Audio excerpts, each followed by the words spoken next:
Yung impeachment court sa June 11. What do you mean by magi-insist, Nympha? Again, we will decide all of these things in accordance with what the plenary wants and in accordance with our rules.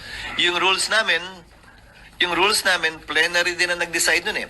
Tandaan mo ha, aaprubahan namin yung rules din. So plenary ang magde-decide kung anong rules ang i-approve namin at kung anong gagawin namin. June 11 SP. Amen. Sir, yung June 11 SP, hindi pa talaga siya nakataga sa bato kasi pwedeng pang yung plenary magsabi na wag na mag-convince Nakataga siya sa bato in the sense na yun na yung panahon na darating ang mga miyembro ng Kamara dito dahil wala nang ibang petsa pang naiiwan. Huling araw na namin yun. But the convening, meaning pag nag-decide yung plenary na wag mag-convene sa 11, walang magko-convene. Ginawa yan dati ha. Nag-decide doon sa impeachment ni case ni In short, walang impeachment. ERAP. Pag walang mag-convene ng 19th Congress, hindi may tatawid yan ng 20th Congress. Ibig sabihin, in short, walang impeachment. Nag-decide sila i-convene 6 days after. Sa impeachment case ni Chief Justice Corona, nag-decide sila na wag mag-convene ng Disyembre, mag-convene na lamang ng Enero. So, may mga precedent naman kaugnay nun. Ang kaibahan lang nito, tatawid ito ng panibagong kongreso. Ulitin ko, ang 19th Congress, no Congress can bind subsequent Congresses. Hindi kami pwede magpasa ng tinatawag nating irrepealable law. Hindi kami pwede magpasa ng isang bagay na hindi na pwedeng galawin o baguhin pa ng susunod na kongreso. So anumang pasya namin ay binding sa amin, pero hindi binding sa susunod na kongreso. So wala nga kasiguraduhan yung June 11 SP. Walang kasiguraduhan. Walang magko-convene sa June 11. Then ma-overpower. Ayaw lang aminin, Decide ang cheese. plenary today na hindi magko-convene sa June 11. Yes. In theory, yes, but I doubt that. I doubt that that will happen. Wala lang. I doubt lang.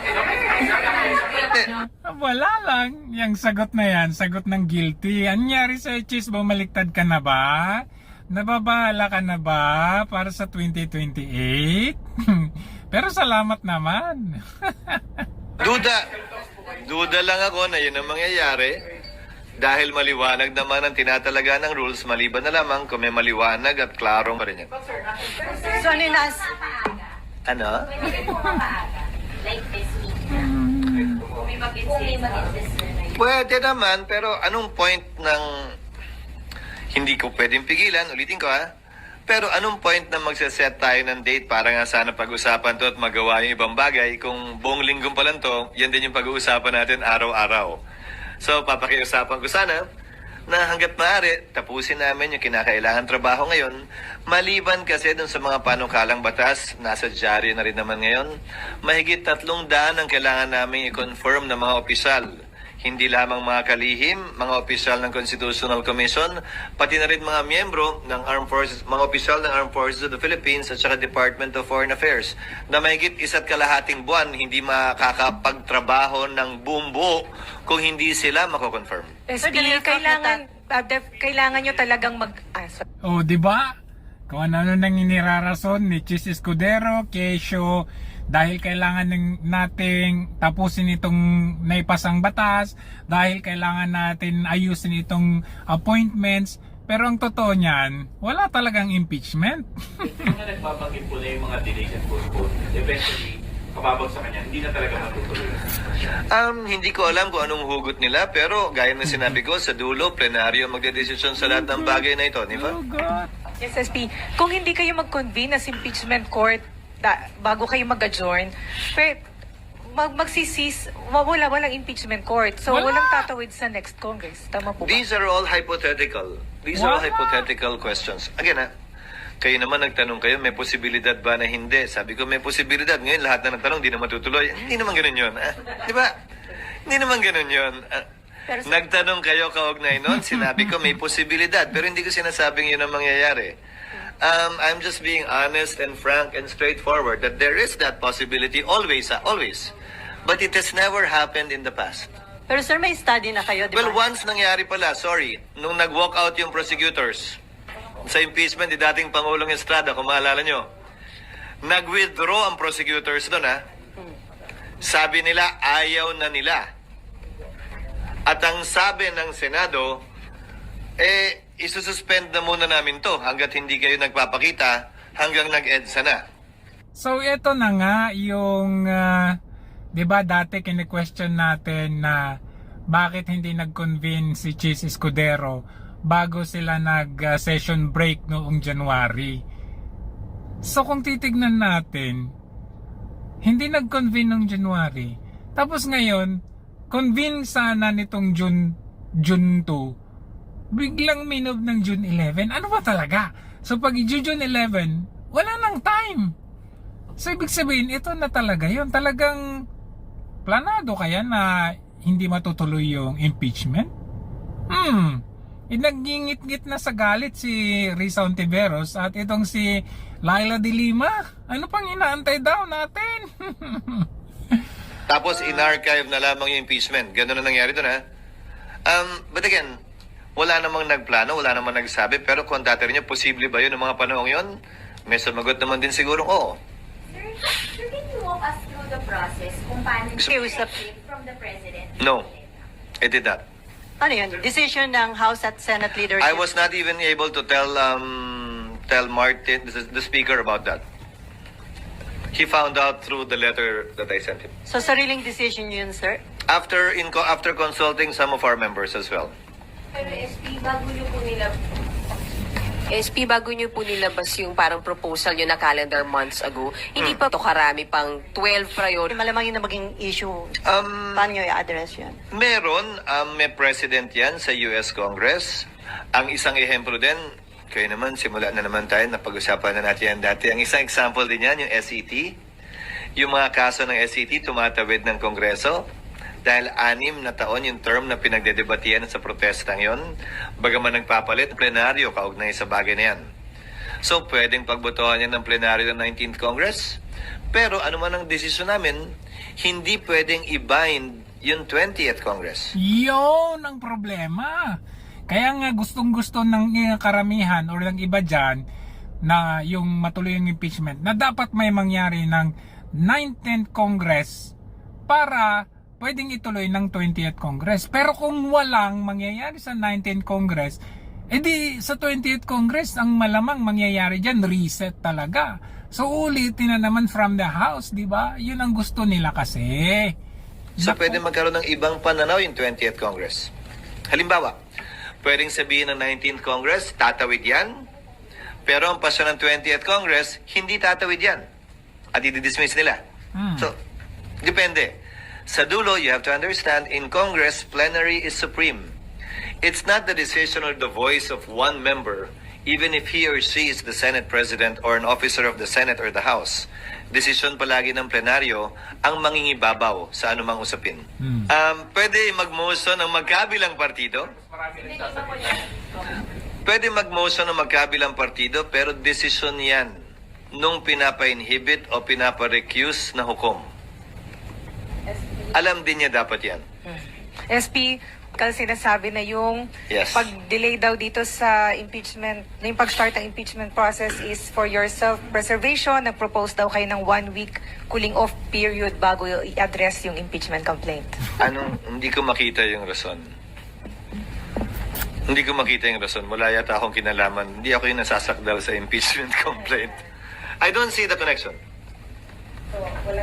I don't see the connection between postponing it. Again, walang mapapabura nito. Wala rin itong masasaktan. Dahil ang pinaka pwede lang naming magawa mula't mula ay mag-issue ng summons. So walang nawala, wala rin naidagdag. Walang binawian ng panahon, walang inambagan din ng panahon. Ang nakuha lang namin dito ay mas mahabang panahon para gawin yung totoo naman talaga naming trabaho na magpasa ng makabuluhang legislasyon at Batas ha.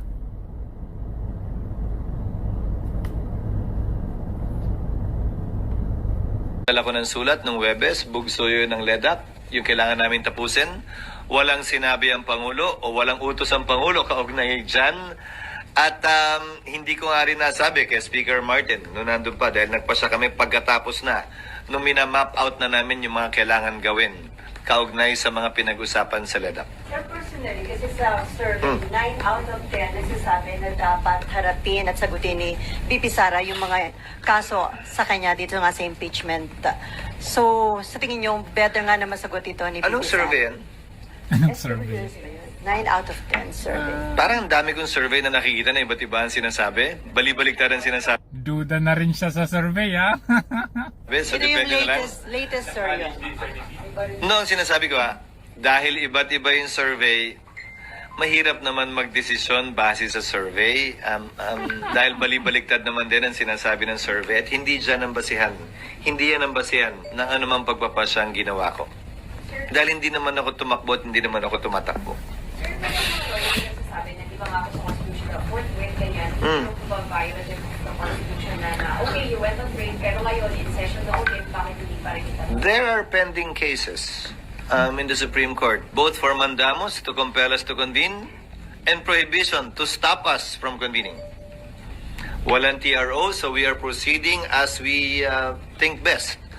Pangalawa, ibabalik ko na naman, yung mga prosecutor na congressman na nagrereklamo ng forthwith ay immediately, sila nga mismo hindi nila sinunod yung sarili nilang rule. Ayan na, tinitira na yung house. Rules na immediately ire-refer ng SecGen ang lahat na impeachment complaints sa Speaker para ilagay niya sa Committee on Justice. The SecGen sat on it for 4 months. Kung ang mga prosecutor hindi naman sinusunod yung salitang immediately sa sarili nilang rules, kami forthwith lang naman na nakalagay, hindi naman immediately. Sabi nila pareho daw yun. So, kung yung mga prosecutor mismo ay tila hindi naman nagmamadali at pinipili nila kung saan sila nagmamadali, wala sila sa lugar. Madaliin kami ngayon. Anyari? Kina-question na yung yung House of Representatives wherein yung House of Representatives, sila yung prosecutor dito. So, nung SecGen nga, nung January, ang tagal-tagal nitong si Secretary General na ipasa kay Speaker yung impeachment. Ha? Tapos ngayon, minamadali yung Senate. Nako, Diyos ko po. Mabigat yung things na constitutional provision. Oo, pero nakalagay din nga doon sa forthwith, trial must commence. So, babalik ko sa iyo. ERAP, hindi nag-convene hanggang pagkatapos ng Christmas break. Corona, hindi nag-convene hanggang pagkatapos ng Christmas break. Gutierrez, hindi nag-convene makalipas ang 3 buwan, hindi Christmas break, summer break yon. Hindi ko naman yata kayo narinig magreklamo nun, ng mga panahong yun. So ngayon, klaro, may mga partisano na gustong madaliin ito at matuloy na to. May mga partisano na ayaw ito. Ano bang sinabi ko nung simula pa lang? Hindi namin papakinggan yung mga may dalang kulay. Pabor o kontra sa impeachment, pabor o kontra kay VP Sara. Ang papakinggan lamang namin ay yung sarili naming konsensya, diktado ng kung ano ang pinakamaganda para sa ating bansa, mga kababayan at institusyon na naayon sa batas. Sir, yung constitutional duty ng Senate, Kung hindi sang-ayon yung isang panig sa gagawin ng Senado, malaya silang makakaakyat. Ganun naman yung sistema natin, di ba? Whatever the Senate decides by a majority vote, if you disagree with it, you can question it before the courts. That's how our system works. Hindi naman ito nakukuha sa pilitan. Hindi naman pwedeng magbotohan ng Kamara para pwersahin ng Senado gawin ng isang bagay na ayaw gawin ng Senado. At kung sa tingin ng isang panig, may nilalabag kaming batas o probisyon ng saligang batas, karapatan nilang umakyat sa Korte Suprema at questionin ito. Pero sa ngayon, puro posibilidad lang yung pinag-uusapan at tanong ninyo. Sinasagot ko na nakita natin nangyari yan noon. Sir, sorry ulitin ko lang. Yes. It's a must na mag-convene kayo sa impeachment court para yung next Congress, doon sila mag-decide kung tutuloy o hindi. Yun ay isang ayon sa rules namin. Sa pagkakaunawa ko din ng rules namin. Di ba nga opinion din ni Senator Coco, tutuloy ito hanggang sa susunod. Ang opinion naman ng iba ay hindi tutuloy. Di ba? Kanya-kanya ng opinion yan. Pero sa dulo, ang susundin kung may magmosyon sa bagay na yan ay ang mayoriya ng Senado. Yung hindi sang-ayon sa magiging pasya ng Senado, karapatan nilang umakyat sa Korte Suprema para bigyang linaw yung isyong ito kung may paglabag nga ba o wala. Ayun, so bakit kaya umiiba ang timpla nitong si Chis Escudero.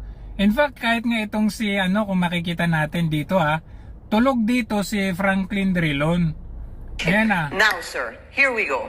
There is a joint resolution, aside from the letter that was signed by Congressman Alvarez and House Speaker Alan Peter Cayetano. There's a Ngayon, nagising siya. Nagising ka nga ba? Ba't ganito pinagsasabi mo ngayon? Tignan natin Anong sabi niya? Tignan natin. Mark my word, Mark my word. there will be no trial in my assessment.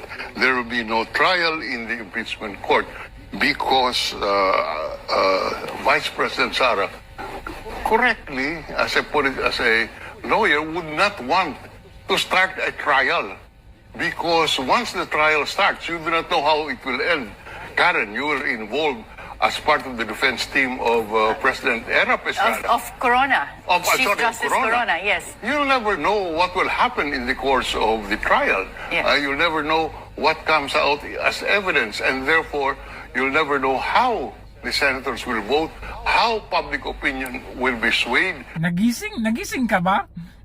which is a factor in the impeachment trial. How is this? How, in my opinion, will this be prevented? What will be prevented is a trial. The impeachment is there, but the trial will, in my view, will never happen.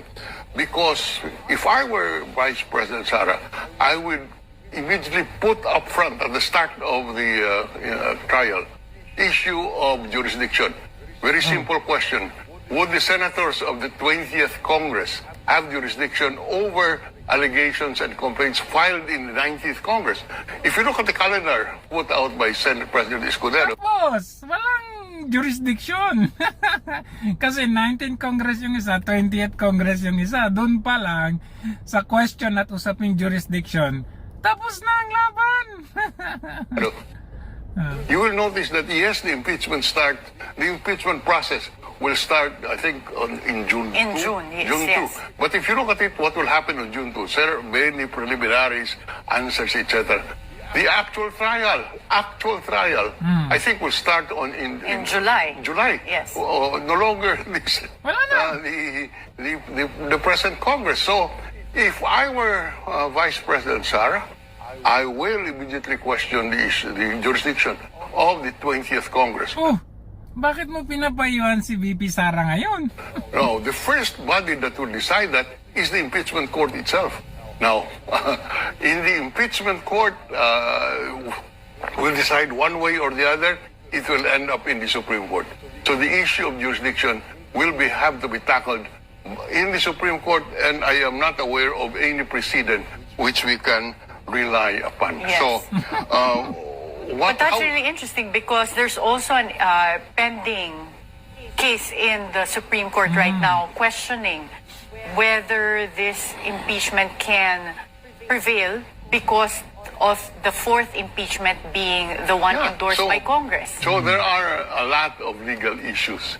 And the issue that will confront them is whether the 20th Congress can try a case where it was started and filed by the previous Congress.